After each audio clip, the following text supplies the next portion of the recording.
This is Ron Peters. I'm John Nugent. And I'm Sam Long. Welcome to the After Class Podcast. Because the best conversations happen after class. Hello, and welcome to another very special edition of the After Class Podcast. Today, we are continuing in our Restoration Week theme. As many of you, our listeners, know, this week has been Restoration Appreciation Week on Great Lakes Christian College's campus. Last week, we sort of kicked it off by having Kate Blakely discuss various aspects of the Restoration movement and what is meant to her and also what is meant to us. And today, we have our guest speaker who's going to be, well, when you listen to this, he will have already spoken. But for us, it's tomorrow. And he's going to be speaking in chapel and talking about his experiences in the Restoration movement. And John is going to introduce him. Yeah, so we're privileged to have Jerry Harris with us. Welcome, Jerry. Hey, it's good to be here, guys. Great to have you. Great to have you here, Jerry. Yeah. Jerry's the lead pastor of The Crossing, a multi-site megachurch based in Quincy, Illinois. He's planted several churches in communities ranging in population from 125 to 40,000. Wait, that's communities of 125 people? Yeah. Wow. Okay. Yeah. We're at 11 right now. Locations. Oh, gotcha. Are you okay? You all right with that? Yeah. Well, it's as small as 125 and as large as 40,000. Okay. Oh, so the Gotcha. churches are range in size from 125 to 40,000. No. The actual population of the cities or Of towns. the cities, right. We're Which still we have a blown away. campus is 125. 125 to 40,000. Wow, that is amazing. Yeah. I've never heard of a community of 125 people. Oh, yeah. I'm from With New York. with the church. I'm from New York. That doesn't exist. So. Yeah. Oh, very good. Well, there's more to say about Jerry. Sorry for interrupting. As usual. No, you're not. Under Jerry's leadership, the Crossing has grown from 230 people to over 8,000 at 10 locations in Illinois, Missouri, and Iowa, with thousands more joining in online. Outreach Magazine has consistently named The Crossing among the top 100 fastest growing and largest churches in America. Jerry's also author of Micropolitan Church, 50 Days, and the publisher of Christian Standard and The Lookout as of March 2017. He is an original board member of the Solomon Foundation and also chairman of the Board of Care India, a mission located in southeastern India. He and his wife, Allison, who is also here with us but not attached to a microphone, we're glad to have you with us as well, have 4 grown children, all of whom are in the ministry. So that makes you the most qualified person on our podcast up to this point. Absolutely. Surpassing even the 3 guys sitting at this table. So Is there a prize for that? Or There is. We'll get you a sticker at the end of the episode. Oh, yes. You need a sticker or 2. that's right. All right. Or a roll of stickers. Yes. And a hearty handshake. A laurel and a hearty handshake. Does Good. No one knows what you're talking about. Somebody listening know. Oh, right. I have somebody at the end of the table who knows what a laurel and a hearty handshake Yeah. are. It's a Roman thing. Yeah. Jerry and Allison are closer in age to Ron, so they're getting his jokes when Sam and I consistently don't. Yep. And you guys are just lame. Fair enough. I mean, I just want to make that known. Well, thanks again for joining us. I think where we want to begin is just to ask you to give us a little bit of a preview of what you're planning on talking about tomorrow. As John said, a lot of our listeners won't have the opportunity to be here.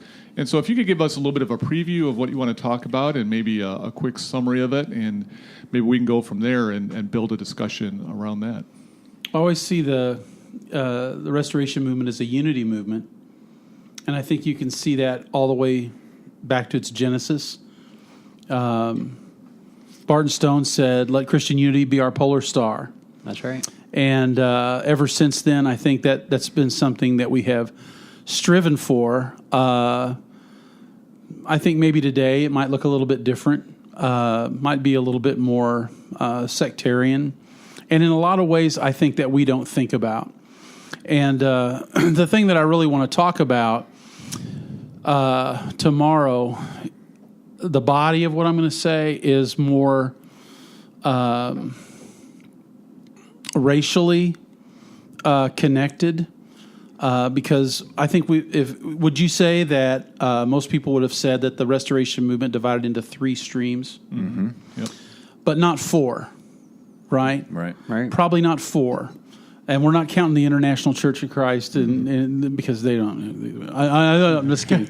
But as a matter of fact, there's a lot of those those Boston movement people that are actually trying to come back in. And there's Disciples of Christ churches that I'm leaders, like a whole Facebook group of pastors that I've had the opportunity to get to know that are saying we believe in the inerrancy of Scripture, and we want to be in this kind of a movement, but we want to stay disciples because somebody has to keep the light on, and I appreciate that.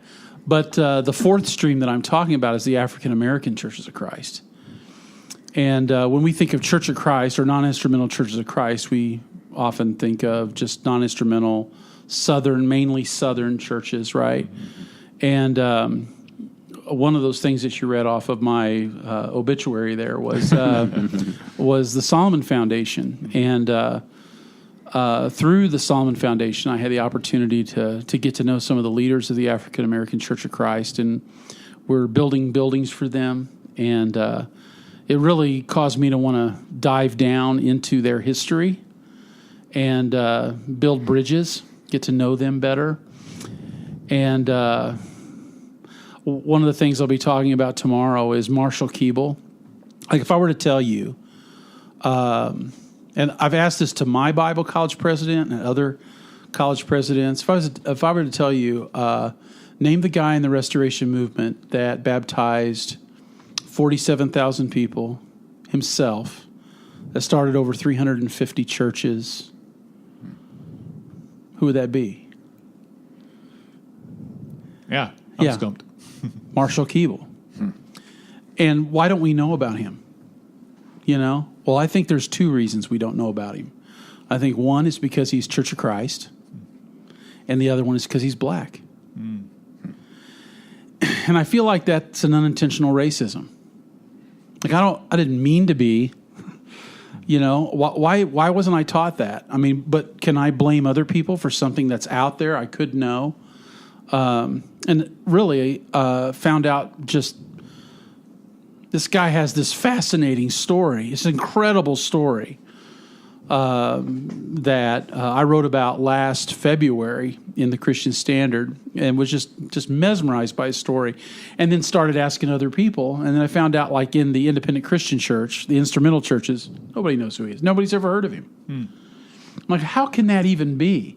And why is that? And so that article was kind of challenging that. Well, the picture that I used for the cover of the magazine that month was when he was younger, and he has these young men around him, sitting and standing around him.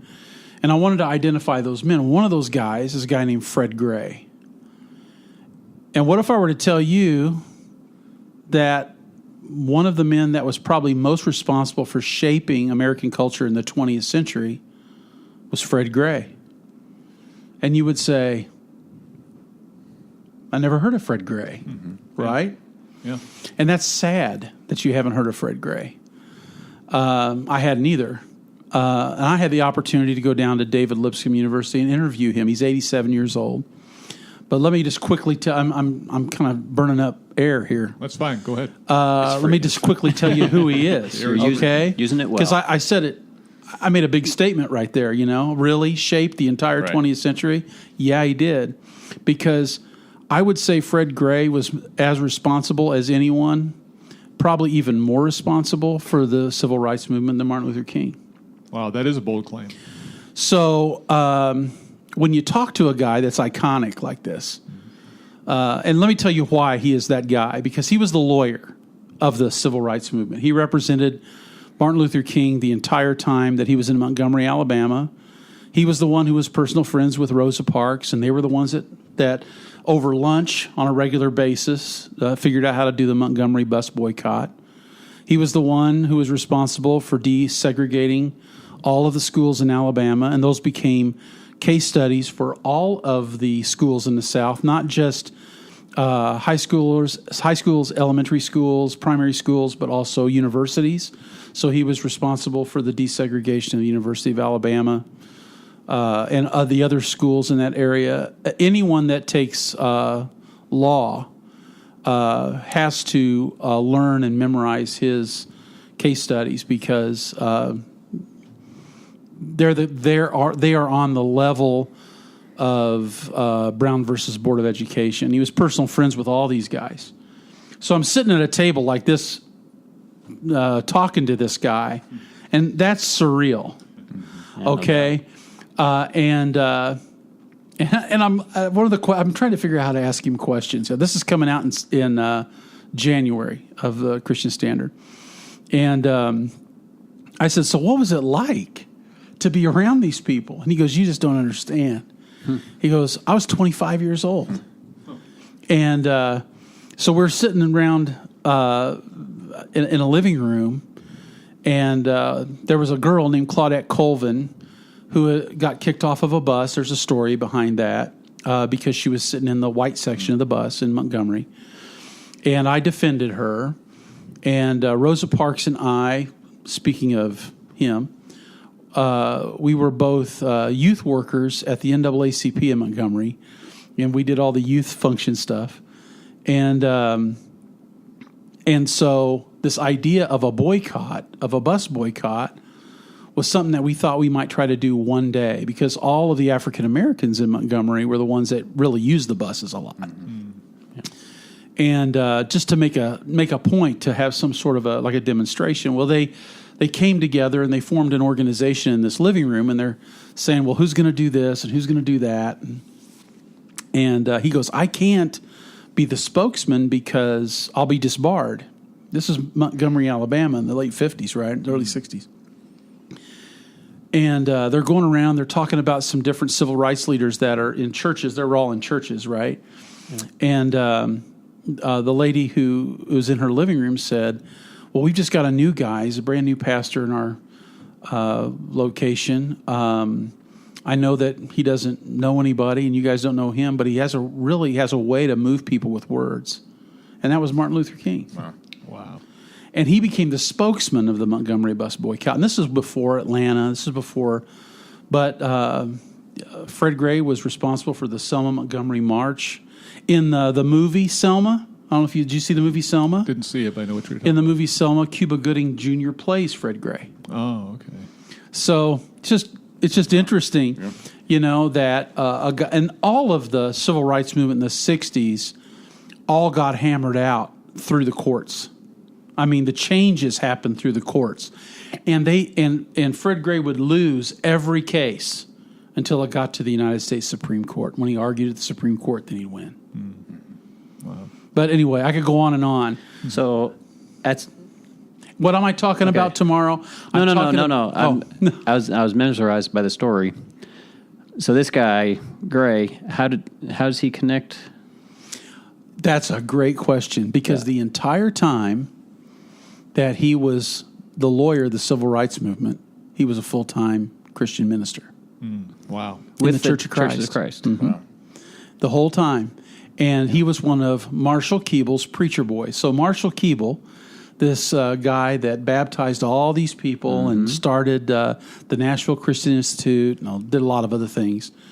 One of the things he did was he raised up these young men around him that were going to become the next generation leaders, right? Mm-hmm. And one of those guys was Fred Gray. Wow. And he thought he was going to be a preacher and do that exclusively.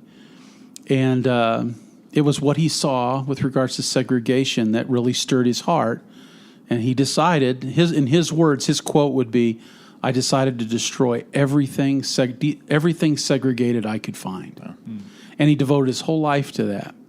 And there's a museum that he built, or that's built about him. He's in the Smithsonian and everything. But anyway, down in Tuskegee, Alabama, he was the one who did, I don't know if you're familiar with the Tuskegee syphilis trials.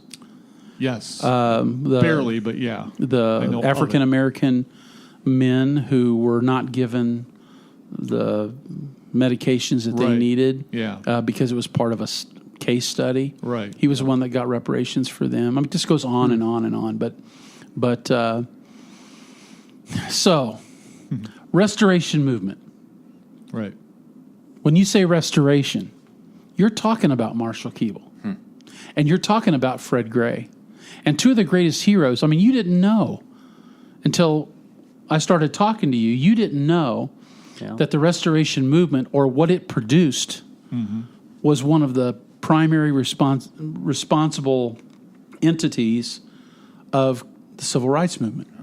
You wouldn't have thought that. I mean, that's a really intimate connection. Never would have known that. Yeah, until you started talking, had no idea. Yeah. So and a story that's not being told. no. And that's the implicit racism.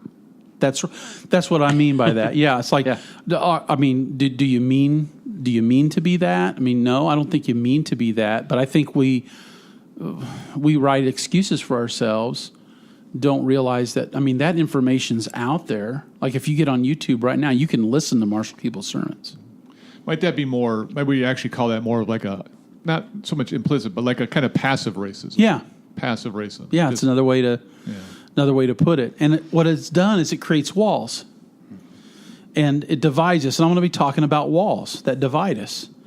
And this is one of them. You know, whether it's you use an instrument, we don't use an instrument. Whether it's how much melatonin is in your skin versus how much melatonin is my skin. It's a wall. They all become walls. And every time we allow that wall in our lives, it diminishes us. You know, that's how I feel about that. It's like I needed to have him in my heritage. Yeah. You know, and so now, because like what I told you with the Solomon Foundation and building relationships with these African American churches of Christ and knowing how much we have in common, it's amazing. And I can talk to them and they'll start if they're not used to hearing a Caucasian person talk to them about those heroes, you know, and we start talking and we start listening and I start learning. And when we start learning from each other, things can get really interesting. Besides conversations, have there been other activities of unity, joint services, or anything of that nature? Or is it just a lot of, talking and the shared heritage? Actually, the talk that I'm going to give here tomorrow, the reason I'm giving this talk is because Larry Carter was at the place where I gave the talk before, and it was about half African American and half Caucasian. And there have been multiple meetings that we've been having with these leaders of the African American Church of Christ, and it's interesting how people will, how do I say this? They'll give deference to each other because of their presuppositions. So, like, they won't tell us what they really think because they don't want to be offensive. They'd rather not have the drama. Like, we might say something offensive, but we won't know that it's offensive, and they'll put up with it because they don't want to create the drama, and vice versa, right? Yeah. So, but the way that all changes is in conversations. The way that changes is when we build relationships and make friends and ask questions. I have a good friend that's he's an executive pastor, an African American guy, and when I was giving that talk that Larry heard, I go, listen, I'm going to give this talk. And it's kind of freaking me out a little bit because I don't know if I'm going to say something that so I go, I want you to listen to everything I have to say, and then I need for you to tell me. And actually, when I got done and I went back, and you're going to want me to tell you what this is, and I'm going to, this is, but and he's going to say, there was something that you said you should never say. And you said it like 6 times. Great. That's exactly what you want to hear. Yeah. But then again, like you said, you need to hear it. How can you know if nobody tells you? That's right. And then you need to understand, well, what kind of weight does that have? Yeah. Maybe it doesn't have any weight, where you are, but it has a whole lot of weight, somewhere else or with a different subset of people. Right. Those are great things to learn about each other. But you have to have a certain level of friendship to be able to trust each other with that kind of stuff. I think that's the key thing right there is trust. If you're going to, because when you do something like that, you're making yourself vulnerable. if you're gonna, number one, if you are gonna say, I want to hear what you have to say. I want you to tell me what I should, watch out for. I don't want to accidentally, hurt or offend. You've got to make yourself vulnerable. But the other person, by speaking out, is going to be vulnerable because he or she doesn't know if you're going to respond with hostility or defensiveness, and nobody wants to then be on the defensive or feel like you've created something. And so both sides have to have that level of trust because you're putting yourself out there.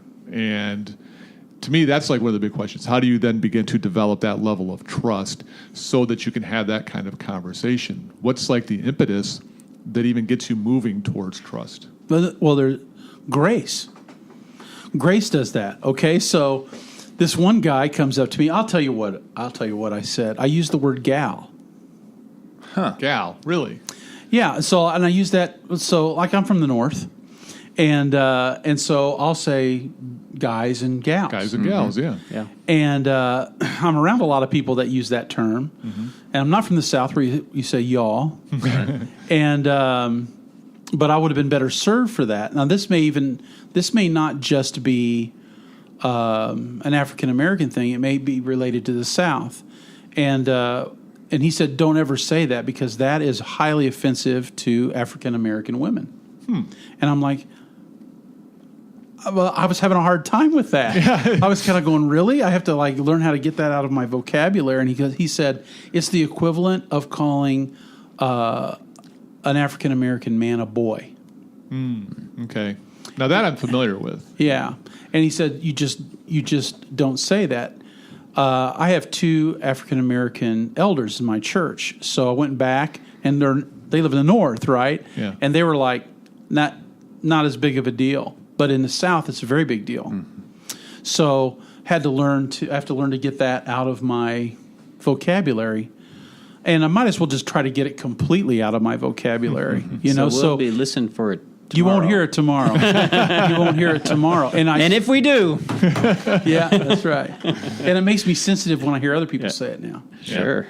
So, but that's a great thing. I mean, it's a great heads up. And you could tell when this guy was telling me that, he took me off to the side. And then while that's happening, the other African-American preachers that heard me speak, they're just giving me high fives and awesome job. And that what he was saying was true to them, but they're giving me grace.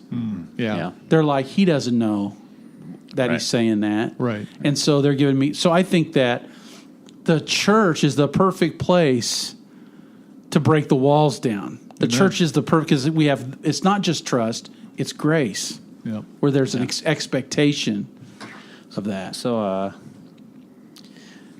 when did you begin making these discoveries? Like, how long ago was this? About 7 years ago. 7 years. You want to know what caused me to do that? No, don't tell us. We don't. Well, I want to know what caused you to do that, yes. And I want to know how that has informed your ministry since then and how it's impacting the ministry you're doing now. So first of all, the crossing. First of all, I went to Ozark Bible College before it was Ozark Christian College, and I had restoration history at 7 a.m. Wow. And I had it with a 7 guy. a.m. I don't even. I mean, it's questionable whether or not he was even alive. I never saw his lips move. Do we serve breakfast? I mean, at 7 a.m. here? he had a monotone. It was so hard to listen to him. And we used to sing happy birthday to him every single day just to break the monotony. But that gets monotonous if you do it. Even that became monotonous, right? But I got my grade and went on. I didn't care about restoration history at all. It was a requirement. Because it was never presented to me in any kind of an illuminating or exciting way. And it was that way pretty much my whole ministry life. So I'm almost 59. I'm 58. And I would say probably 7 years ago. So I was probably 52. We put a location in Hannibal, Missouri. And we bought an old theater. We bought this vaudeville theater. And it is like this epic Orpheum theater. And it had... The Marx Brothers performed there. Duke Ellington performed there. I mean, on and on. There's this whole list of famous people that perform there. So I'm doing this research, right? And while I'm going through this research, I found out that Barton Stone died in Hannibal. Okay, and I'm thinking, I thought he was like in Kentucky. I thought he was Right. Cane Ridge, and all that in Kentucky. Well, I found out that he'd actually moved to Jacksonville, Illinois, and bought a farm there, and did that because of his aversion to slavery and his desire to spread the gospel on what was the frontier at that time. And he was doing a preacher's meeting in Columbia, Missouri, and he was on his way home. He was very old. Except not very old at that time, post-stroke, 77, got to his daughter's house in Hannibal, and he died there. And that kind of spurred me on. I kind of got into I want to learn more about that. Turned out, after he died, they took him back and buried him on the farm. His wife couldn't keep the farm up without him.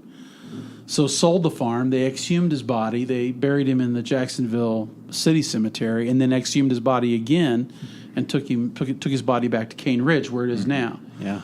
His wife then moved to Hannibal to live with her daughter, Amanda, and Amanda and Captain Bowen. And what's interesting about that? Now you won't hear all this tomorrow, but what's interesting about that is that Amanda had boys, and so those were Celia's grandsons. One of them they named Barton, and their best friend was a guy named Samuel Clemens, who was Mark Twain. Right. Yeah. And so when you read Huckleberry Finn or Tom Sawyer, all the boys that he's writing about are Barton Stone's grandsons.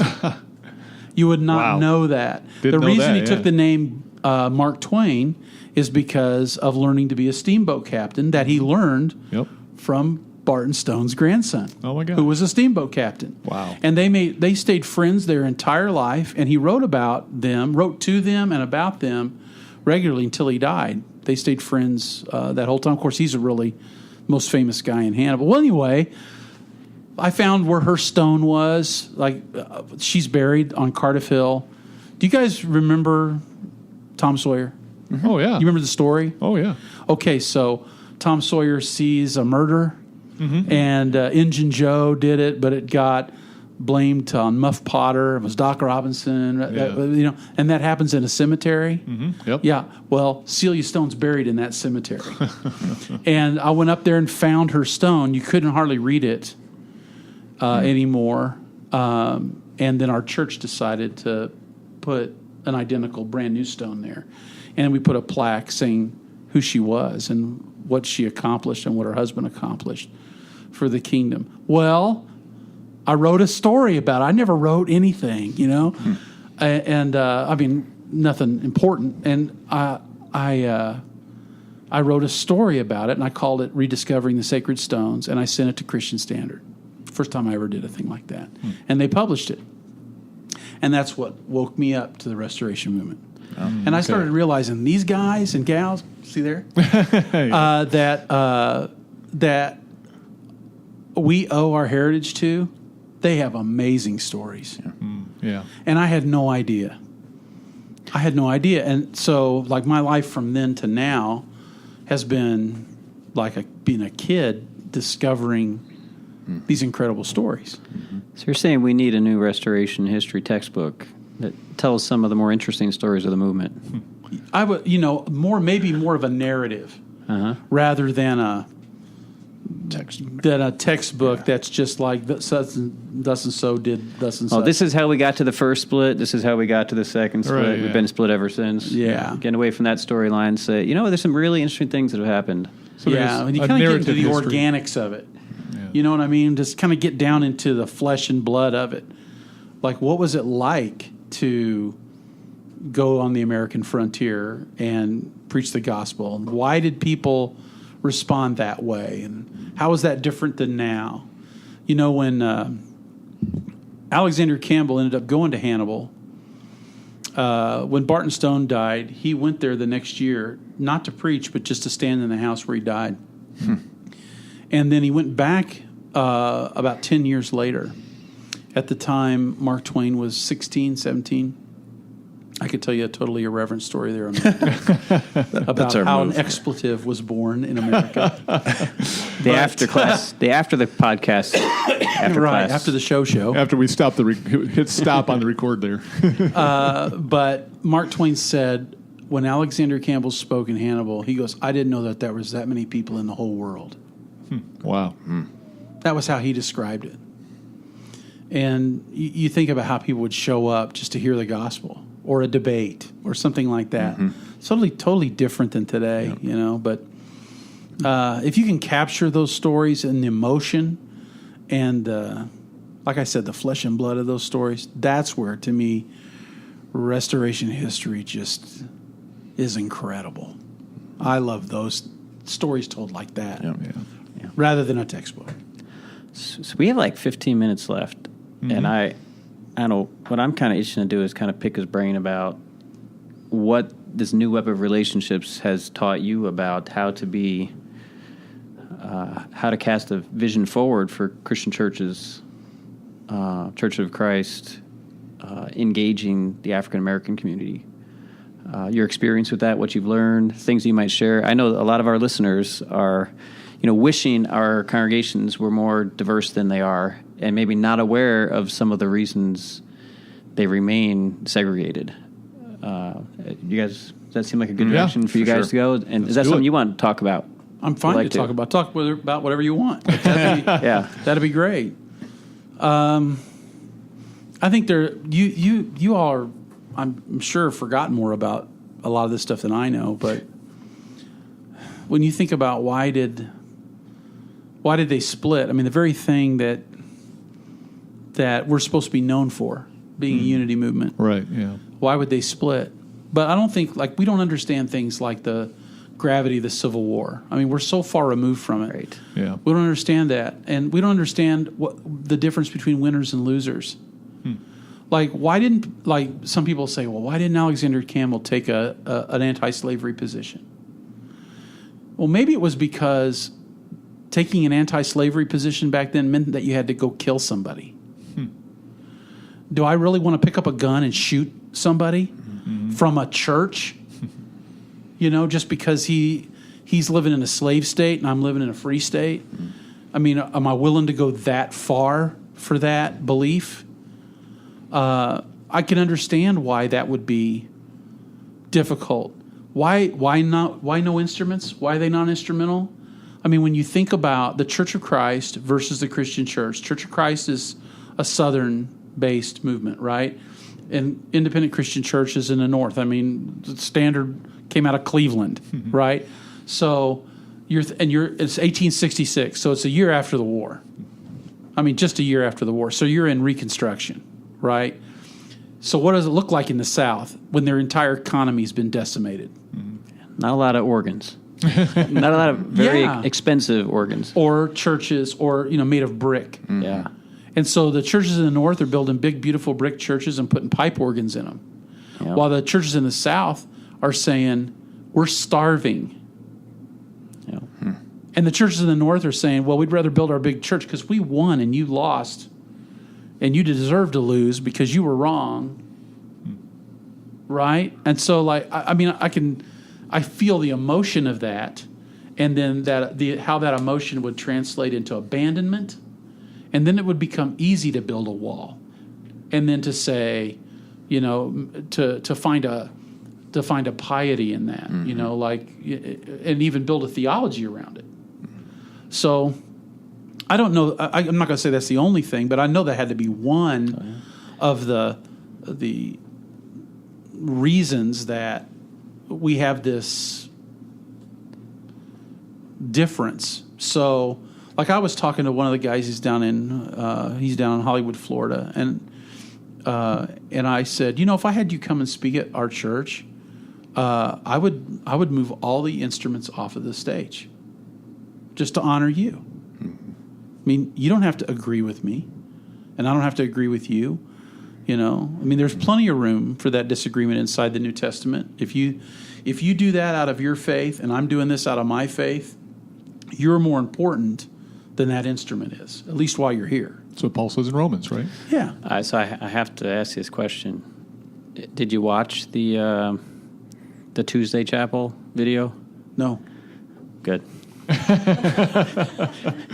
Totally unintentional. Totally unintentional. Jim Amstutz did a wonderful job informing us about the Churches of Christ. But we had, in the background of the video of us live streaming his amazing presentation is a drum set on stage. And is he, The backdrop. And he's The backdrop. He's a non-instrumental guy? He's not a non-instrumental guy. He's from the Christian churches, but we didn't think about the backdrop and what it would look like, and here we are. I mean, this is a gesture of unity, a gesture of brotherhood to the churches of Christ, an invitation to conversation, and yet the video itself kind of unintentionally undermined part of that gesture. Well, I can tell you, we're not going to repeat that tomorrow. The conversation between the African American Churches of Christ and us right now is really healthy, and the conversation isn't about whether or not you should have an instrument. It's not based in theology. It's based because this is going to sound. The critical theology is the agreement is profuse. Yeah. Do you know what I mean? Mm-hmm. I mean, Churches of Christ. Why do Churches of Christ have larger Sunday schools than they have worship attendances? I mean, they're so committed to the knowledge of the Word of God, right? Can they be legalistic? I mean, we get called legalistic, right? But can they be legalistic? Yeah. But it changes in relationship. It's like you hear people talk about refugees, the refugee crisis. Well, it's one thing when you're talking about the refugee crisis as a political point. It's a totally different thing if you work in on a border state. Yeah, if you work in if you're ministering to people who are refugees, then all of a sudden the entire thing changes, right? So like when you get in relationship, it turns the tables over, and I think that's how you do it. And it isn't. I don't know that it's corporate relationship. I don't know that it has just to be individual relationship. Just build relationships with friends, and in order to do that, you have to get in that space, and you have to be okay with getting in that space. Yeah, it's radically different. You know, like your example, the refugee crisis. That's an abstraction. You know, that kind of exists only on paper, so to speak. But a refugee has a name and a face. Yeah. And when you talk to a person and you have a face-to-face conversation, that radically changes the dynamic. Because you can say whatever you want. It's like trying to talk about Christianity or organized religion or whatever. You know, you can't have a conversation with Christianity, but you can have a conversation with a Christian. And so, yeah, what you're saying there really resonates, that you want to put a name and a face, and you want to have that face-to-face, one-on-one conversation. Yeah. So I'm curious. I had a conversation with one of my classes last year, and we talked about church unity and what would it look like, and racial reconciliation, and what would it look like for African Americans and Caucasians to worship in the same congregations. And I posed the questions. I'm not sure how possible that is if we're not willing to do something about our worship style. The way African Americans choose to worship, like to worship, and how white folk choose to worship, and it's two totally different styles. And that if we're not willing to give somewhere when it comes to singing and music in the church, I'm not sure that it's going to happen. I'm curious about your insight about the connection between segregated churches and different music styles, and whether there's something about the a cappella approach to worship that makes that problem less acute. Great question. So if you go to a little church, I'm talking about white, northern, little church, right? And Billy Joe is on the piano, and Margaret is on the organ.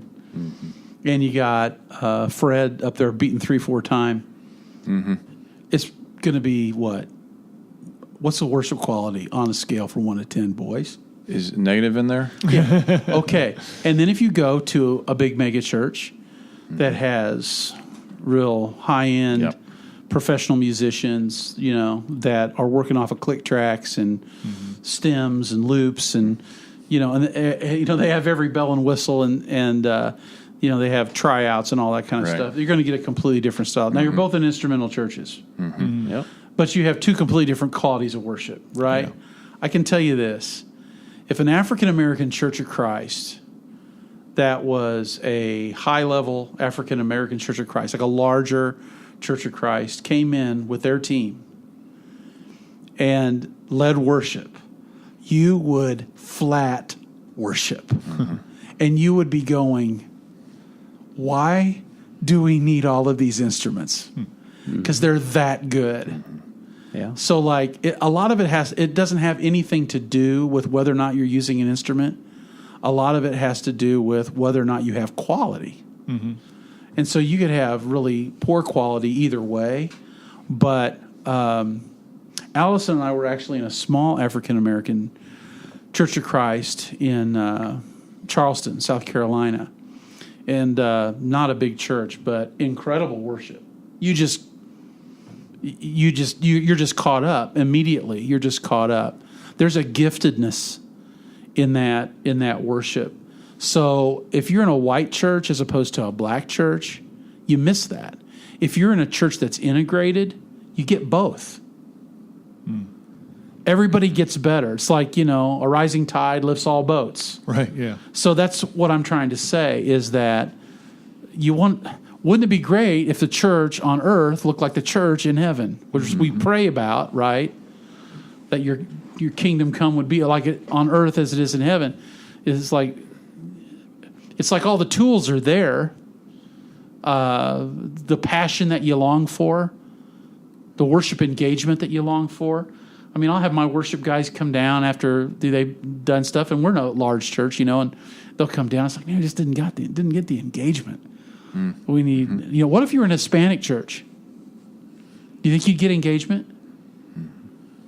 I mean, yeah, because engagement's in the culture, right? Where we can kind of be the frozen chosen. So, I mean, I'm like, what do we miss out on? It's like, how many things do we subtract from ourselves because we don't even try, or we make really, really clumsy effort rather than really get serious about making an effort to try to build relationships and grow the church. When the church went from, when was it? When David Lipscomb said, we're going to identify with the Census Bureau as a separate organization, and the Church of Christ and the Christian church split, right? I don't know that we have any idea what we gave away or what we let go. Because there's a lot there, and it's still there, And what a dream that would be. I mean, I want to reach the whole world for Christ. I mean, I want to reach all the lost for Jesus Christ. And our church takes that very seriously, locally and regionally and internationally. But how much better of a job could we do if we were still one movement?